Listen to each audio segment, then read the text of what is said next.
ibadah sehari-hari saya untuk bisa ya seolah-olah kita tuh menghadap Allah Subhanahu wa taala itu dengan gambaran ataupun rasa yang bagaimana Gus, sehingga hati saya ini sangat yakin bahwa kita ini sedang berhadapan dengan Allah Subhanahu wa taala. Itu saja Gus, barangkali pertanyaan sederhana namun perlu jawaban yang sangat cerdas dari Gus. Terima kasih Gus. Mohon maaf. Assalamualaikum warahmatullahi wabarakatuh. Waalaikumsalam warahmatullahi wabarakatuh.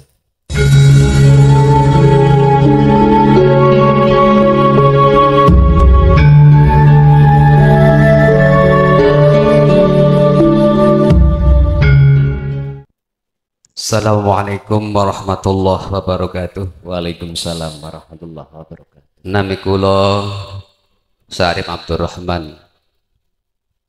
Kula termasuk santri ingkang gagal mondok. Dados pengertosan kula mengenai keagamaan tentu sangat kirang, sangat tebih kekiranganipun. Ingkang ajeng kula tang letaken inggih punika wau sampun dipun sebataken ayat huwal awwalu wal akhiru ila akhirih, kang bahwa Gusti Allah niku ya sampun dados pangeran sing ngawit durung ana apa-apa, dereng wonten pun apa sampun Gusti Allah dados pangeran. Ananging setelah kula menyimak penjabaran saking jenengan bahwa kula kabeh kedah gadah thariqah kang isine maos zikir la ilaha illallah Muhammadur Rasulullah. Kok ngeder-ngederi kula bahwa lafadz la ilaha illallah mengandung nafi karo isbat, sementara tujuannya kula mengakui keberadaannya Allah sebagai pangeran. Mengapa beli asyhadu annaka ya Allah, annaka ilahun, sementara untuk wa anna Muhammadar Rasulullah cetak bahwa kita kedah ngakui Muhammad adalah Rasulullah, tidak ada nafi isbatnya. Niku tujuannya pun kados pundi. Kaping kali kula sampun maos Nurul Yakin, maos Qasasul Anbiya niku mboten manggihi Kanjeng Nabi Muhammad jadab.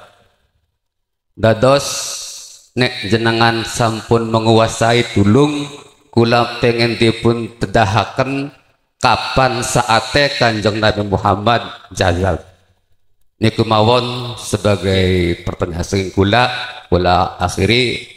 Wassalamualaikum warahmatullahi wabarakatuh. Waalaikumsalam warahmatullahi wabarakatuh. Mengapa di dalam zikir la ilaha illallah itu harus ada nafi itsbat? Alasannya karena dalam hati kita masih ada selain Allah. Munculnya nafi itu apa? Pembersihan. Pembersihan hati dari seluruh apa yang selain Allah sudah masuk di dalam hati kita. Itulah yang disebut sebagai pacar baru. Itu yang disebut sebagai pacar baru. Ketika saat nafi itu berjalan sesuai dengan sistemnya, coron jenengan iku sudah melakukan kholwat utawa uzlah seperti Kanjeng Rasul ketika saat ke Gua Hira, maka disitulah akan dengan sendirinya itsbat menetapkan yang ada cuman Allah. Laksana gini, Jikalau ruangan itu ingin panjenengan itu enggak gelap, maka nyalakanlah lampunya. Ketika lampu itu dinyalakan, proses menyalakan mendatangkan cahaya itu namanya nafi, pembersihan diri dari pengakuan-pengakuan makhluk itu yang sudah masuk di dalam hati. Inilah nafsu yang kumaksud. Lah, setelah cahaya itu menyala, maka otomatis kegelapan itu akan hilang. Artinya ketika jenengan kali kula sudah tiada selain Allah di dalam diri, maka yang ada hanyalah Allah. Nah, proses yang namanya hilangnya kegelapan inilah yang disebut sebagai alam fana.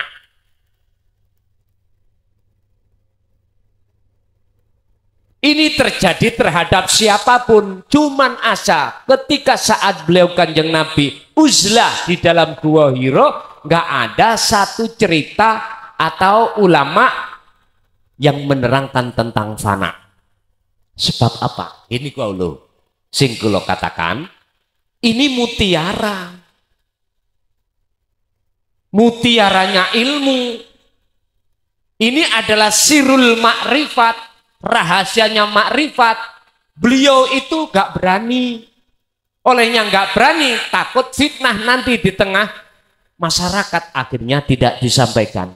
Bapak Ibu, fana bukan berarti tidak terjadi pada baginda Rasul. Bukan. Semuanya terjadi pada para kekasih Allah.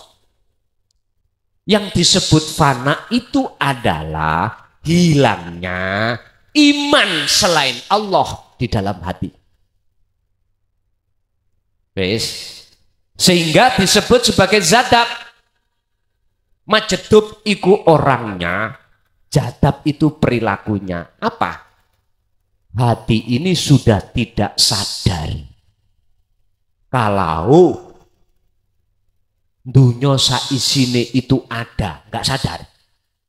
Alias apa? Dia cuman sadar yang ada cuman Allah. Mungkin dalam pandangan sampean zadab iku ngenten, seperti orang gila jalan-jalan. Ngoten ndak? Bukan itu maksud saya. Yang disebut majedubun, orang yang ditiadakan dalam hatinya perkara selain Allah, tidak harus seperti itu.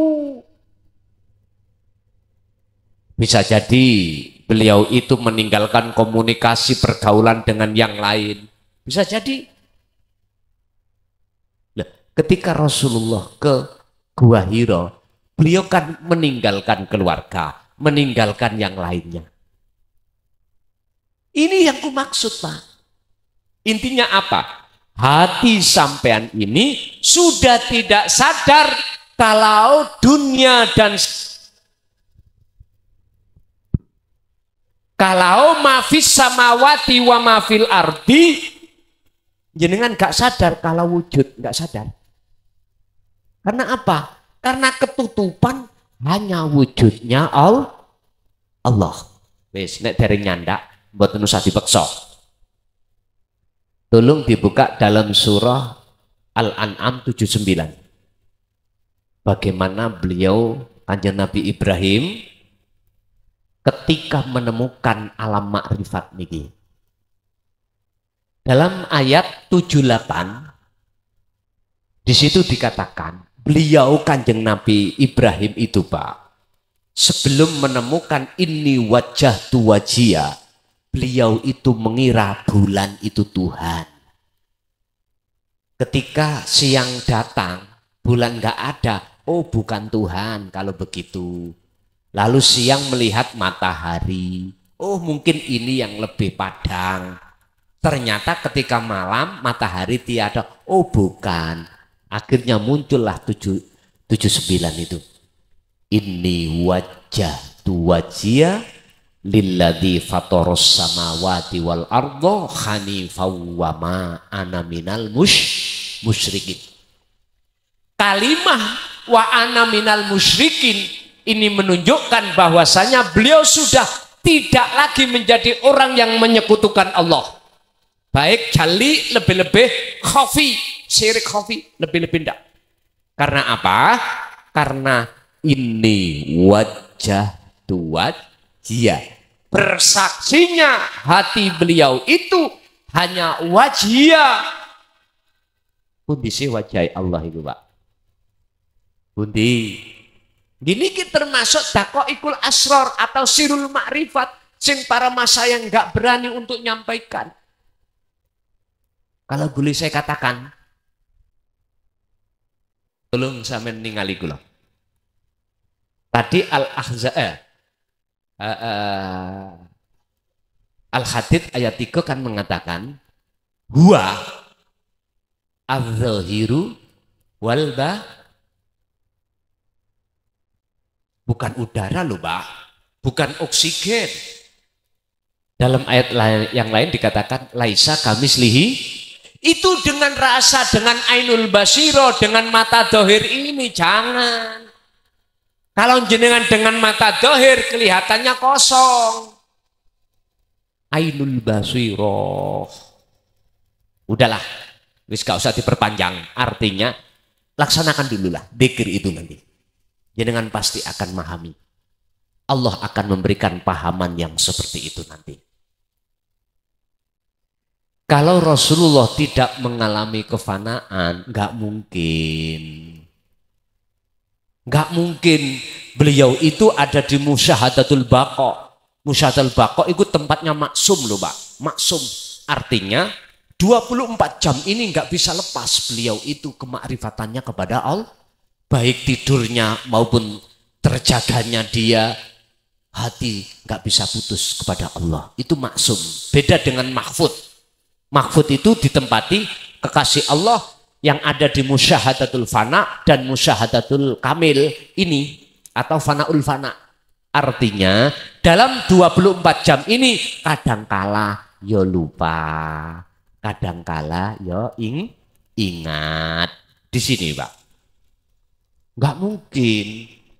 Lah, bahasa majdub atau zadab itu jangan diartikan seperti orang gila-gila nih kok. Jangan. Cuman pertanyaannya, majdubnya itu berapa persen? Berapa menit? Berapa jam? Pak, aku tanya.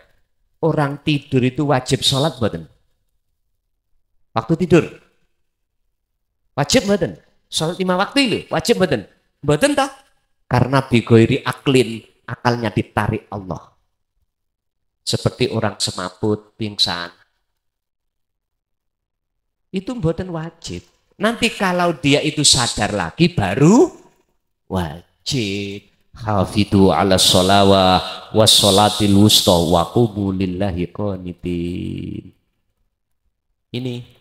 Cuman pertanyaannya beliau itu jadabnya itu, fananya itu berapa menit ketika saat ada di gua Hiro.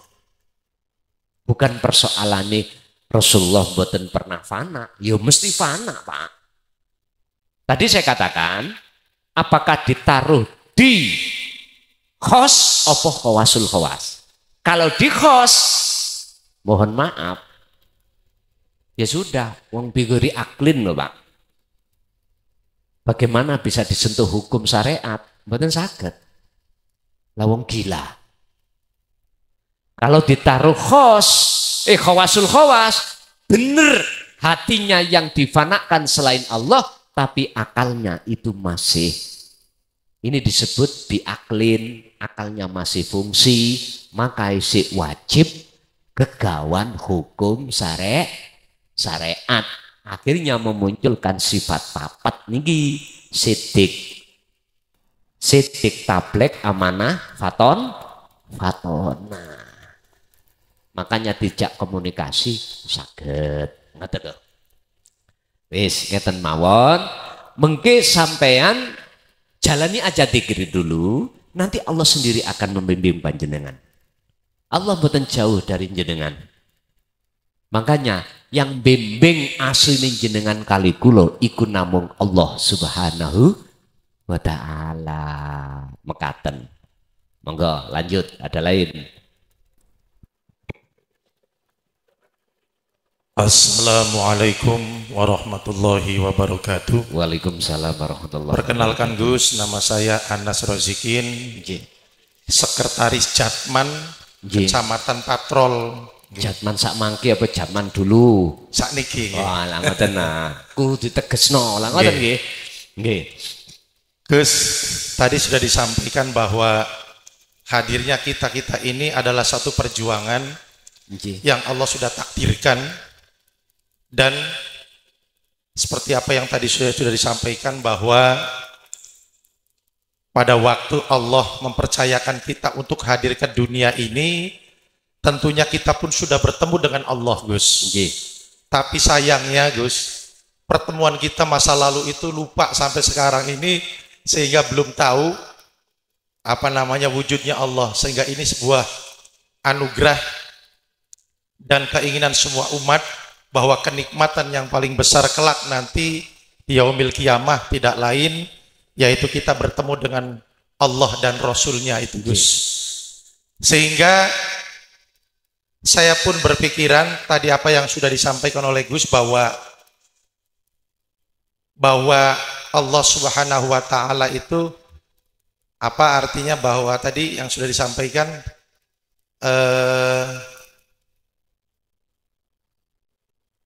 tidak bisa disamakan dengan sesuatu, Gus. Betul. Nah, sehingga dalam diri saya terkadang, terutama kalau sholat, Gus, saya berusaha pikiran saya dan bahkan gambar orang-orang soleh pun terkadang saya pasang di depan apa untuk sholat itu, Gus. Sehingga pikiran saya bahwa orang-orang soleh itu bisa mewakili saya, bisa bertemu dengan Allah, Gus. Jadi kiai-kiai saya kadangkala secara bergantian saya pasang supaya saya bisa apa namanya secara hak bisa mengenal Allah. Tapi tadi yang sudah disampaikan, betul, artinya nanti la yughayyiru bisyai'in istilahnya. Nantinya salah juga itu, Gus. Sehingga tadi yang disampaikan juga bahwa sesuatu perasaan itu jangan wujudnya tapi perasaannya, Gus. Ini yang kemudian bagi saya sangat sulit, Gus. Pertanyaannya, Gus, sederhana tapi menurut saya ini sangat luar biasa. Artinya bahwa untuk ibadah sehari-hari saya untuk bisa ya seolah-olah kita tuh menghadap Allah Subhanahu wa taala itu dengan gambaran ataupun rasa yang bagaimana, Gus. Sehingga apa namanya hati saya ini sangat yakin bahwa kita ini sedang berhadapan dengan Allah Subhanahu wa taala. Itu saja, Gus, barangkali pertanyaan sederhana namun perlu apa jawaban yang sangat apa cerdas dari Gus. Terima kasih, Gus. Mohon maaf. Assalamualaikum warahmatullahi wabarakatuh. Waalaikumsalam warahmatullahi wabarakatuh. Salon niki iso emuni harus ada sambungan antara suara saya dengan mixer. Kalau taline mixer dengan suara saya terputus, mboten saged menghasilkan. Contoh,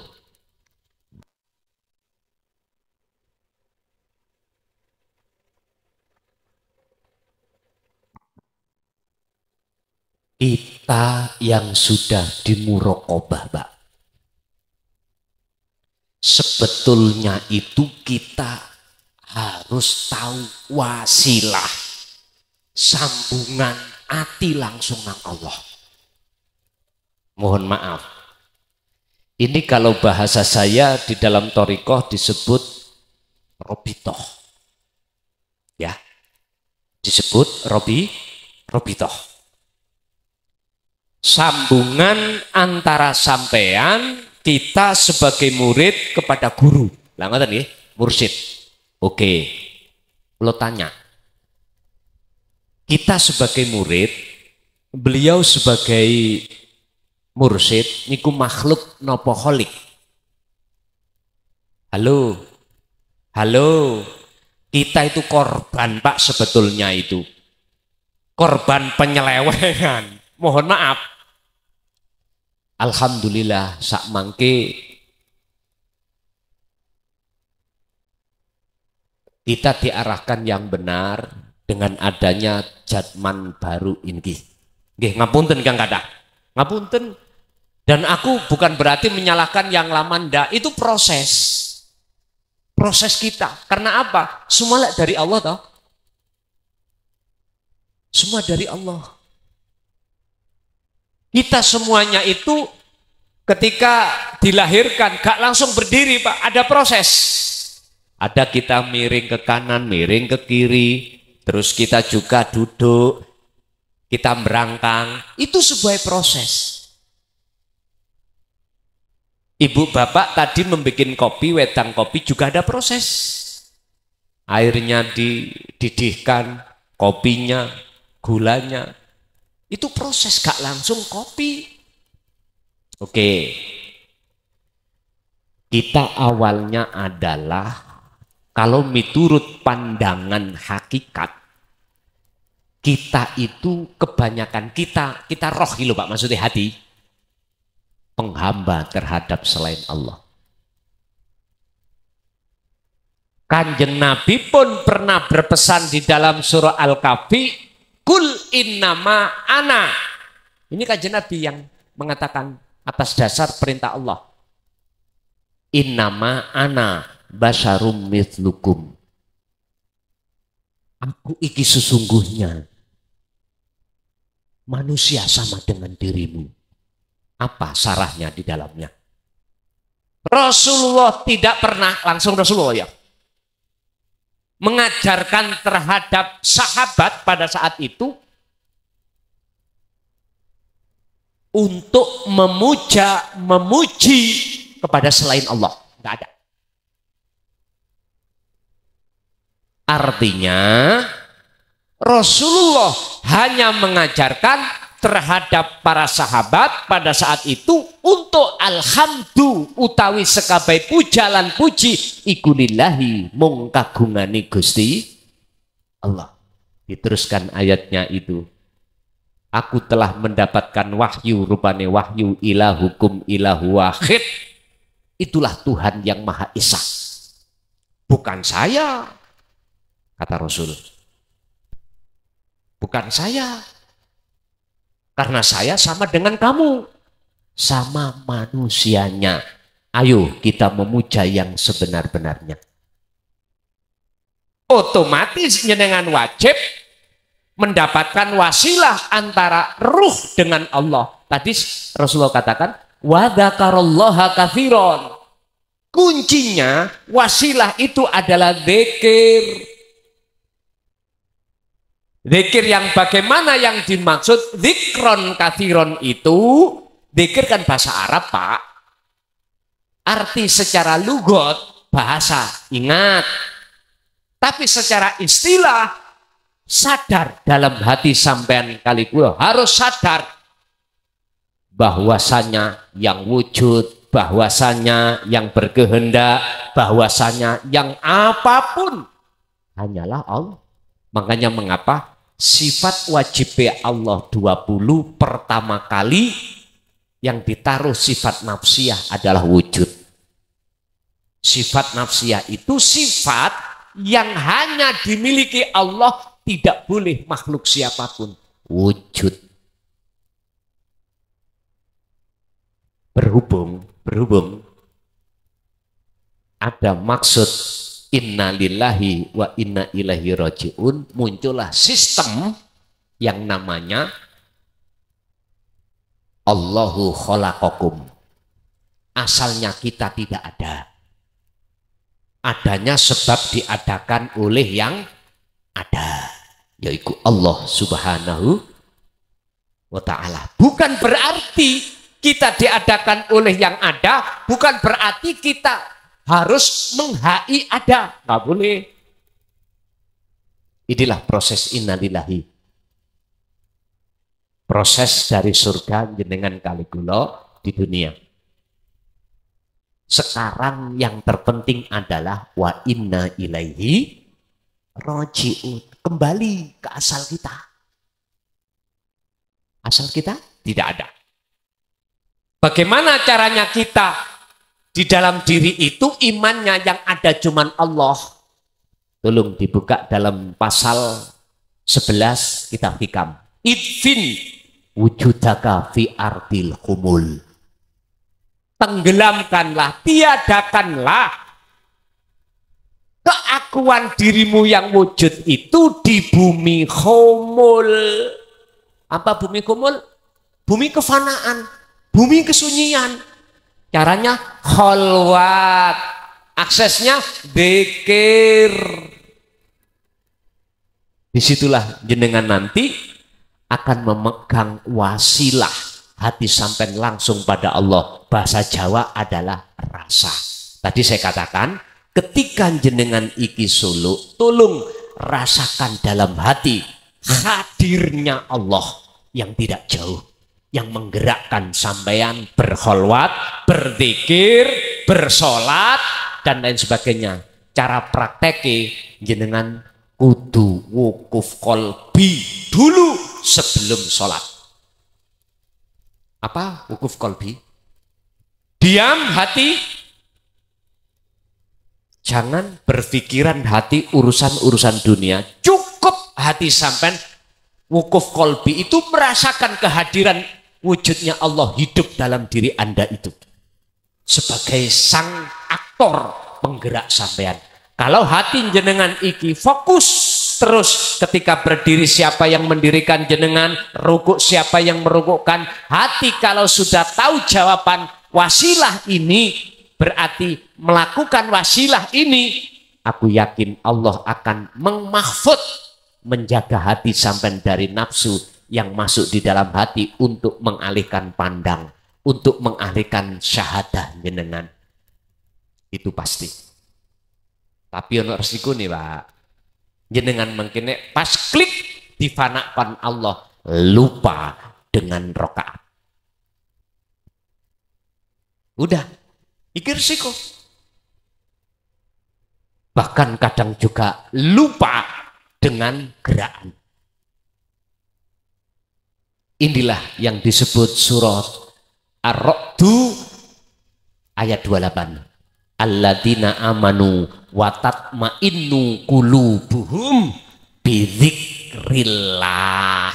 Antenge hati, bahagianya hati ketika saat jenengan disebabkan berzikir. Ala bidzikrillahi tatma'innul qulub.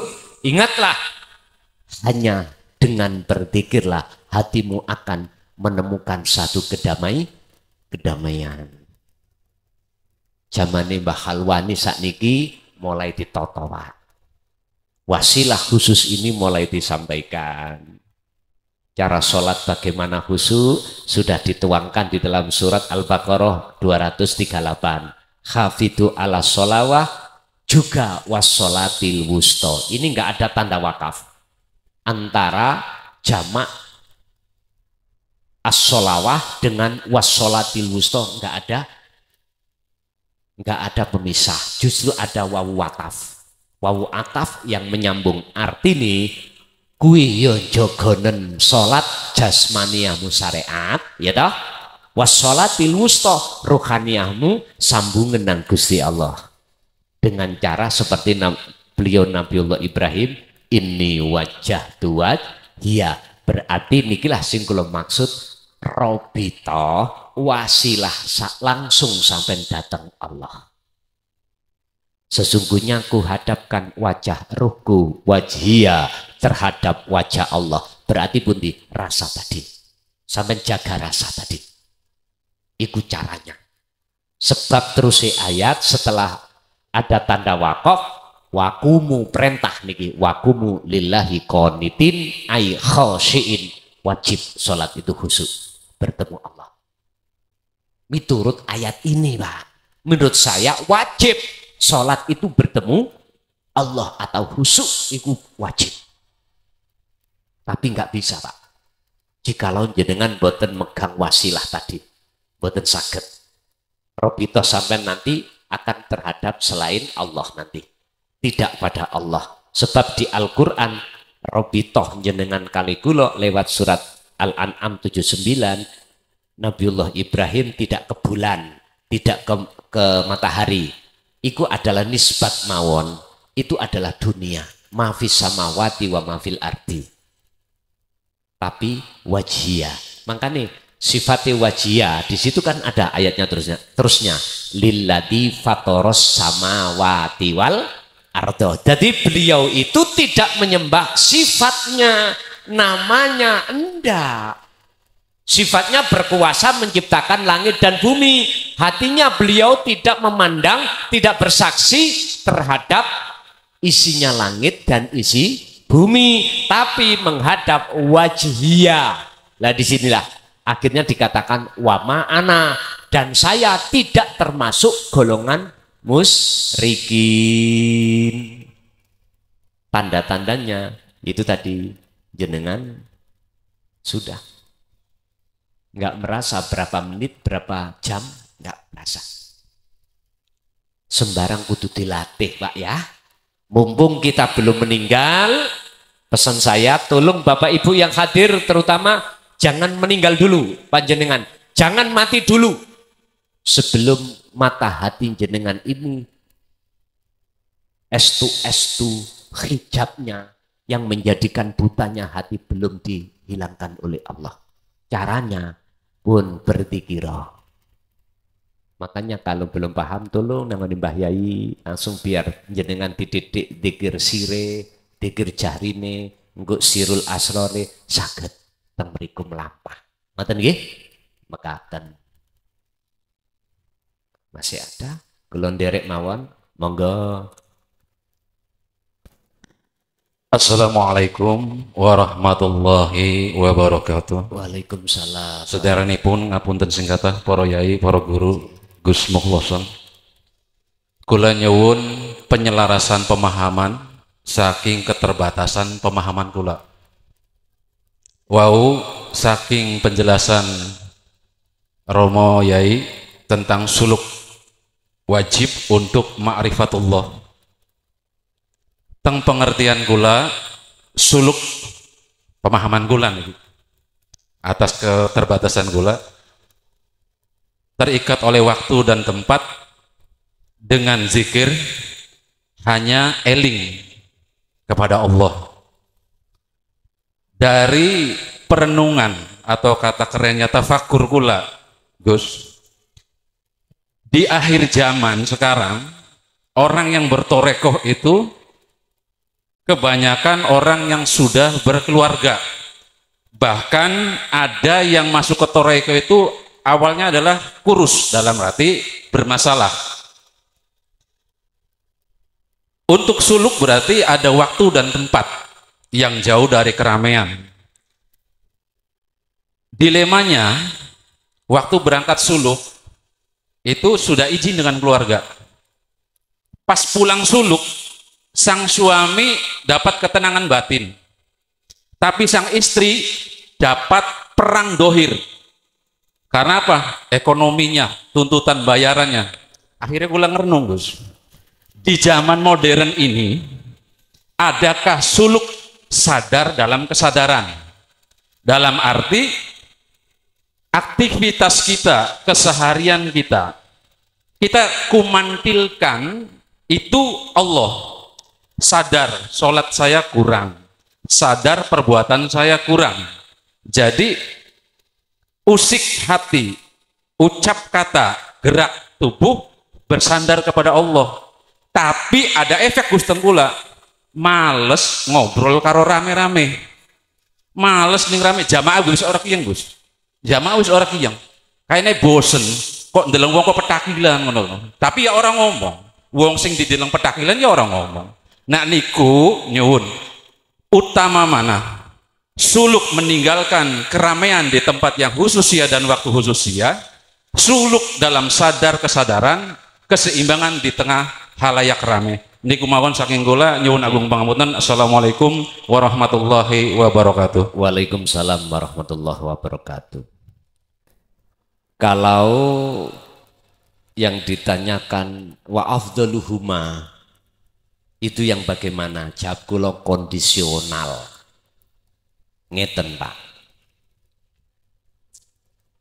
bahasa suluk atau tazkiyatun nafsi atau bisa dikatakan khalwat, itu saya mengacu di dalam surah Al-Baqarah 256.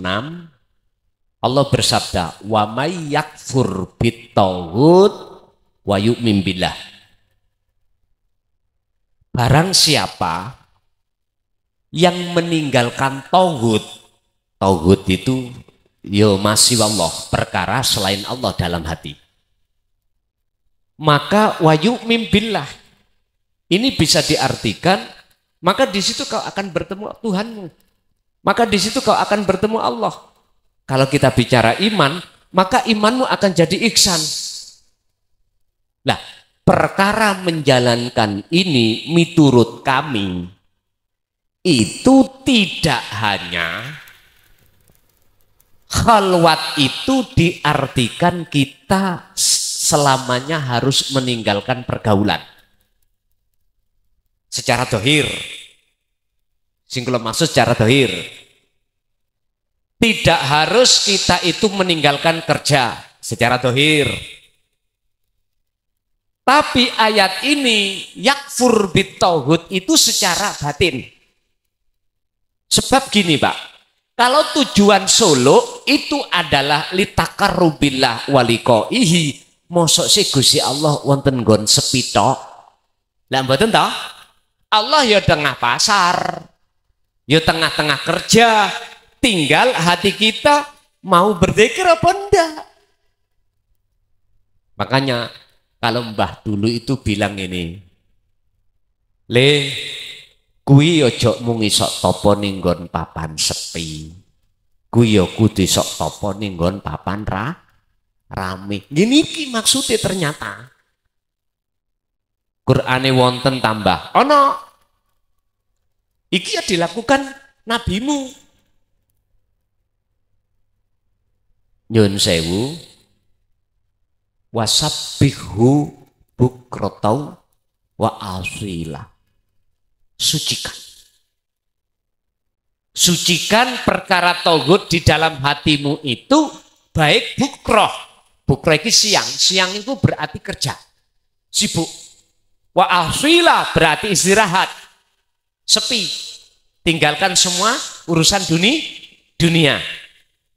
Loh, baik itu dilakukan ketika di papan rame ataupun papan sepi. Lah sekarang jenengan milih yang mana? Monggo. Kalau saya sih nggak boleh tebang pilih, nggak boleh. Artinya jenengan pilih meninggalkan seluruh urusan dunia secara batin dan dohir, itu keputusan Anda. Saya tidak pernah menyalahkan. Nggak, sing asalnya itu jenengan bersosialisasi dengan sesama teman, wegah delok teman, ruwet tambahan, ngoten nggih. Sing asalnya jenengan kali kula setiap saat dan waktu sama keluarga, anak, istri, selalu nuntut gini, ruwet, tak tinggal niai. Loh, saya nggak nyalahkan Pak. Nggak. Mengapa saya tidak menyalahkan? Karena saya sibuk, siapa yang menggerakkan jenengan di situ? Saya tidak akan pernah melihat mukawanatnya, tapi saya terus belajar untuk melihat siapa di balik itu semuanya. Satu, dua. Ada yang memaknai ini bisa dilakukan baik di tengah-tengah, khusus maupun umum, atau sepi atau nggon rame. Monggo. Tapi saya katakan lebih berat jenengan ini merangi nafsu atau berkhalwat di tengah-tengah ramai Pak. Karena secara fisik jenengan langsung berinteraksi dengan hal-hal yang menjadikan hati ini gelap, yaitu mukawanat. Tapi bukan berarti ini selamanya akan menjadi gelap. Mohon maaf, orang kalau ingin ke loteng wajib lewat tangga. Paham nggih? Inilah thariqah. Wasilahnya ini. Tapi kalau sudah ke atas, beda Pak. Hukumnya lagi berjalan menaiki tangga dengan hukumnya orang yang sudah ada di loteng. Artinya apa? Ngeten. Menurut kami Bapak Ibu, jenengan meninggalkan selain Allah, monggo kalau jenengan itu melakukan kholwat secara khusus saja. Monggo. Yang satu. Yang dua, monggo sampai melakukan kholwat itu juga di tengah ramai. Kerja tetap kerja. Kanjeng Nabi kan seperti itu. Ada waktu-waktu untuk khusus. Kita meninggalkan keluarga dan kerja. Sehingga di dalam Al-Quran kita dikasih Allah waktu 5 waktu. Untuk semuanya meninggalkan selain Allah. Duhur, asar, maghrib, isya, subuh. Nah, ini kan kita secara fisik meninggalkan seluruh selain Allah toh. Berhubung kebanyakan kita kasiru minal bashar, tidak memegang wasilah langsung pada Allah. Itu tadi akhirnya kesulitan. Yun sewu Pak. Kami bertorikoh itu mulai tahun 74. Hitungan saya puluhan tahun Pak. Muter nanggoni alam kasar. Iya, jujur mawon saya. Segitu banyak ya. Entah jenengan berapa tahun aku ya nggak tahu. Itu yang tahu panjenengan piyambak. Individu sendiri-sendiri. Ternyata kalau boleh saya katakan, oleh karena kami wasilah saya itu sing langsung pada Allah belum dikersakake Allah. Estu Pak, belum dikersakne Allah. Sehingga kami masih banyak pengakuan Pak. Diri saya masih banyak pengakuan. Jujur mawon, saya keterbukaan ini maksud saya adalah ini pengalaman kami. Andai kata saya korban, jangan ada korban berikutnya. Ngoten maksud kula. Tapi tetap saya berpedoman la ikraha fiddin. Tidak boleh memaksa. Enggak boleh. Enggak boleh. Bapak Ibu hadirin, ini bisa jenengan buktikan. Kalau tidak sesuai dengan apa yang sudah Allah janjikan, nggih tolong muklason niki cangkeme sampean suwek. Maka di kemarin-kemarin itu ada momen-momen di mana ada sesuatu yang mengarahkan untuk mendewakan manusia dengan maksud supaya dapat syafaat. Mohon maaf loh ya, mohon maaf. Sekarang kita buka di dalam kitab Kauniyah aja, nggak usah kita buka kitab nasab, kitab opo dalil-dalil sing daki mboten, sampai buka kitab Kauniyah mawon. Niku disebutkan nyun sewu, sampai ngertos pohon apa namanya pepaya. Ngertos sih? Pohon pepaya itu Pak, kalau sudah ditanam, aku yakin buahnya namanya apa? Pepaya. Dan buah pepaya nggak pernah ngomong aku anaknya pepaya, nggak pernah. Tapi orang-orang tahu kalau itu dia keluar dari pohon pepaya, nggak butuh pengakuan. Justru mohon maaf, kalau ada buah pepaya mengatakan di tengah-tengah orang aku anaknya buah pepaya, pohon pepaya, ini perlu dicurigai. Berarti keabsahannya itu enggak mutlak. Pohon pepaya maksud aku, buahnya enggak mungkin Pak akan ngaku-ngaku aku ini keluar dari pohon pepaya, enggak mungkin. Sifat dan karakternya persis seperti pohon pepaya. sifat karakternya, teladannya itu pasti mencerminkan pepaya. Lah kok ono pohon jeruk, buah jeruk ngomong ngaku-ngaku anaknya pohon gitu guyu tumo. Mboten saged, Pak. Kitab kauniyah iku cukup. Wis gak usah tesis, gak usah ngene, gak usah ngene. Artinya, mohon maaf, kita itu apa sih tujuan dan maksud Allah menciptakan? Hanya illa liya'budun. Inilah risalah yang dibawa oleh seluruh utusan Allah. Hanya satu, ani'budullaha wastanibut tauhid. Hakikatnya adalah mengarahkan, menghadapkan jiwa ruh ini hanya pada Allah, wastanibut tauhid, dan meninggalkan selain Allah. Nek urusan syariat beda-beda. Nabi dan Rasul syariatin Nabi Adam sampai Nabi Muhammad monggo beda-beda rapopo. Tapi hakikatnya cuman ahad. Semuanya itu sama. Ruhaniyah itu diaturi supaya tetap illa liya'budun. Wa qala aidan wa ma umiru illa liya'budullaha mukhlisina lahud. Jelas. Saiki gak usah mempermasalah nih jenengan kali kula sing wis ana jerone thariqah sitok mawon piye carane ketika jenengan iki melakukan zikir itu ndang lekas usul. Itu aja.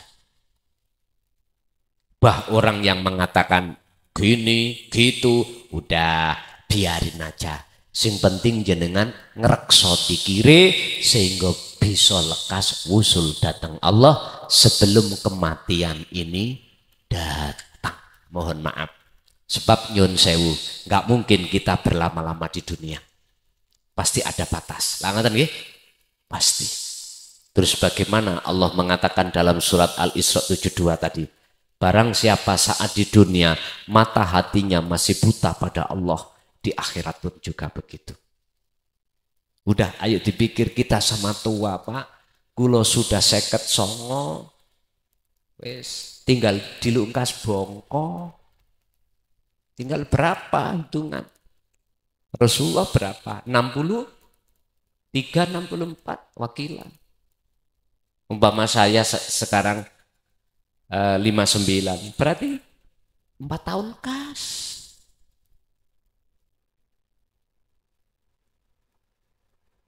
Ya udah, ayo kita di dunia nggak ada putus sih Pak. Kita mikir hati iku kemrengseng nang dunyo urusan syahwat iku wis gak ono marine.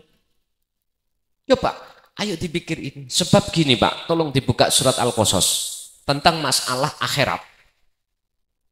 Akhirat ini dipertanyakan, apakah betul akhirat setelah kematian secara syariat itu baru? Tolong dibuka dalam surah Al-Qasas 77.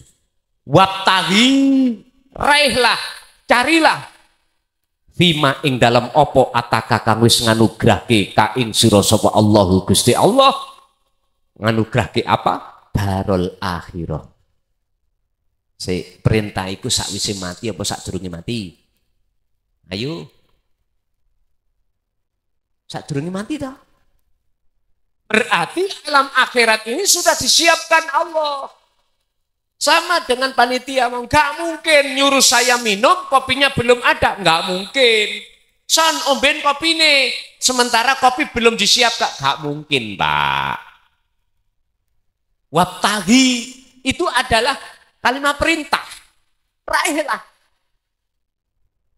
Yang didahulukan menurut ayat itu adalah darul akhirah. Lanjut. Setelahnya darul akhirah. Terus apa terusnya Pak? Walatan sanasibaka minad dunya. Jangan kau tinggalkan bagiamu di dunia. Berarti di sela-sela sampean kali kula ning dunya ini ngopeni urusan dunya syariat hukume Ya tolong rohaniah sampai niku bagaimana lekas mendapatkan masuk di dalam alam akhirat. Si Kanjeng Nabi mlebet dateng Sidratul Muntaha niku sakwise sedo apa sakjarenge? Halo. Beliau wusul datang Allah fi Sidratul Muntaha itu sebelum beliau sedo apa sakwise sedo? Sakderenge to? Sakderenge.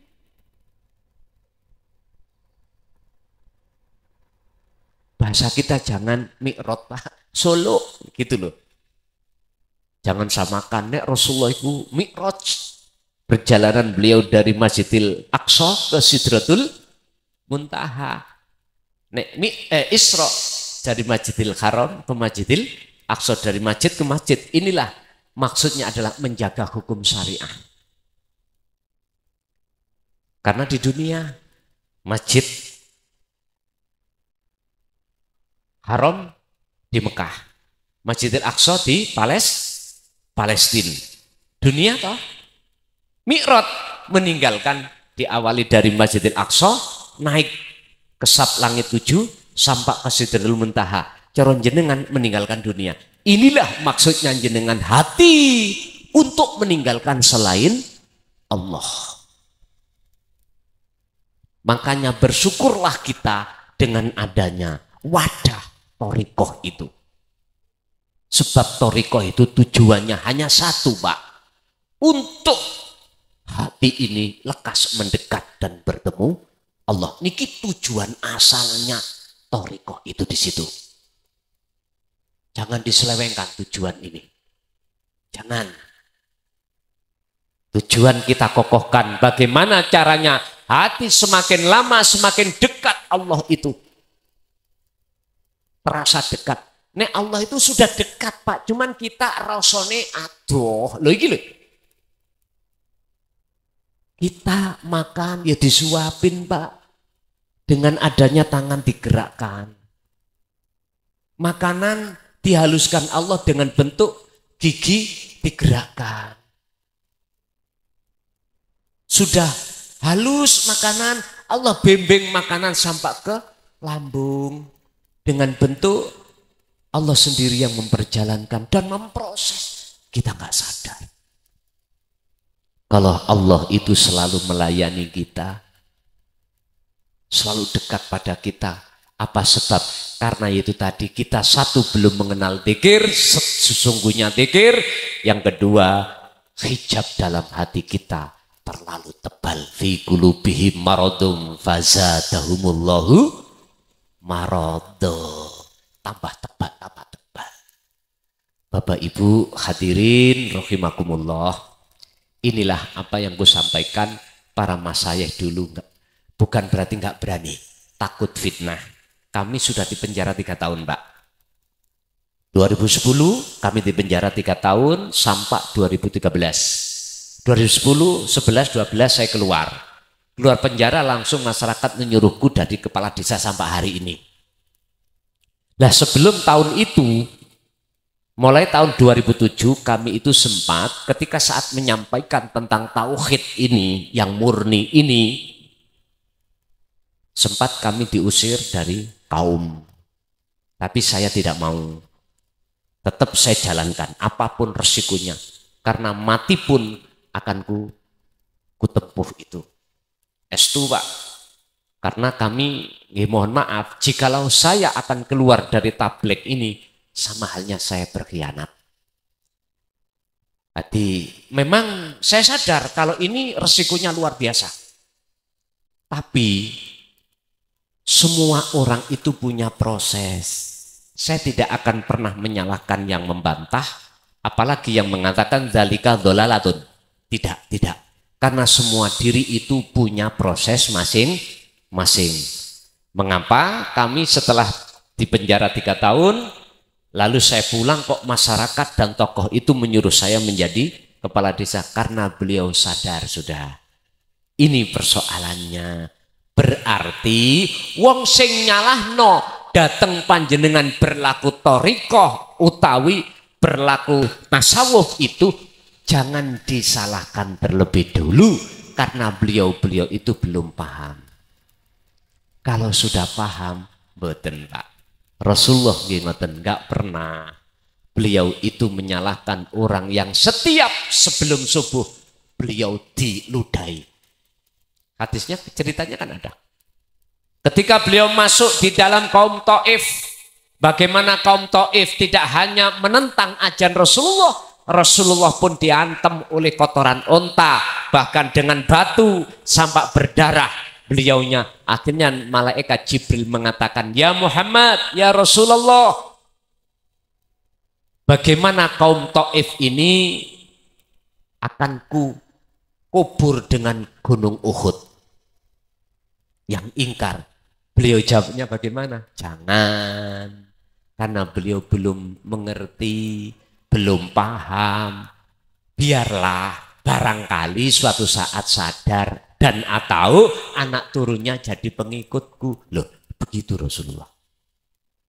Saya mencoba untuk menteladani dari karakter sifat beliau seperti itu Pak, walaupun tidak persis saya apa salahnya untuk tidak mudah untuk memandang orang yang mengatakan salah itu salah. Tetap saya belajar untuk memandang di balik semuanya itu siapa. Aku yakin Pak, jikalau jenengan ikut dihadapkan Allah takdir yang apapun bentuk enggak enaknya, jikalau hati kita belajar untuk merasakan kehadiran Allah sebagai sang penggerak dengan dalil la haula wala quwata illa billah, aku yakin hati jenengan akan semakin lama semakin tentram dan tidak mudah goyah. Ala inna auliya Allah la khaufun alaihim walahum yahzanun. Mekaten nggih. Tasik wonten kula nyuwun izin mawon, tergantung Pak Panitia das pundi lanjut napa mboten? Satu kali lagi. Oke, satu kali lagi Pak.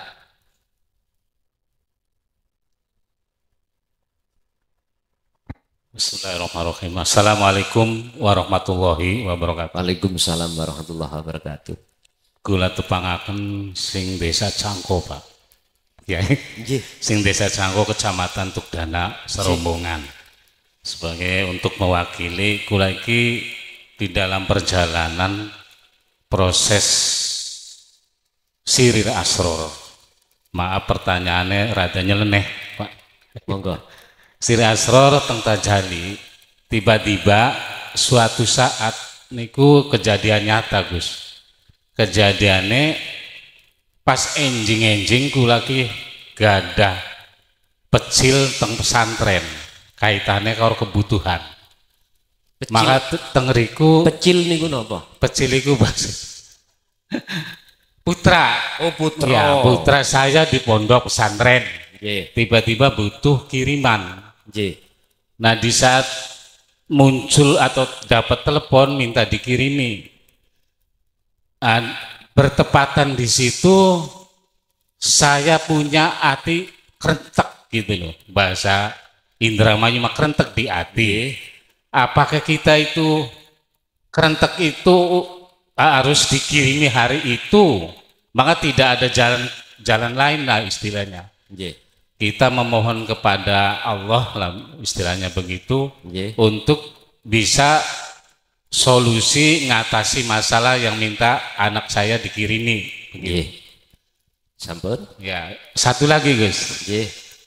Yang kedua tentang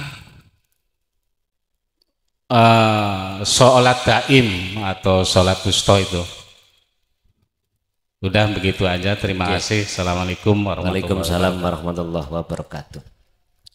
Wa may yatawakkal 'alallah fahuwa hasbuhu. At-Tolak ayat 3. Masalah kerentak, berhubung jenengan sudah paham tentang masalah la haula wala quwata illa billah, itu adalah irodah, keinginan. Sampai ngalir mawon. Kalau pada saat itu belum ada secara fisik untuk dibuat ngirim, karena memang nggak ada, ya sudah. Wa may yatawakkal 'alallah fahuwa hasbuhu. Ini Allah akan menyelesaikan jikalau jenengan tawakal. Apa sih tawakal itu? Bahasa terjemah sederhana kan pasrah. Artinya apa kerentek di dalam hati jenengan ini jangan pernah jenengan akui kalau sumberi kerentek dari jenengan. Sampai kembalikan kerentek itu dari Allah. Jenengan ikhtiar usaha untuk mendapatkan secara fisik untuk dijadikan ngirim.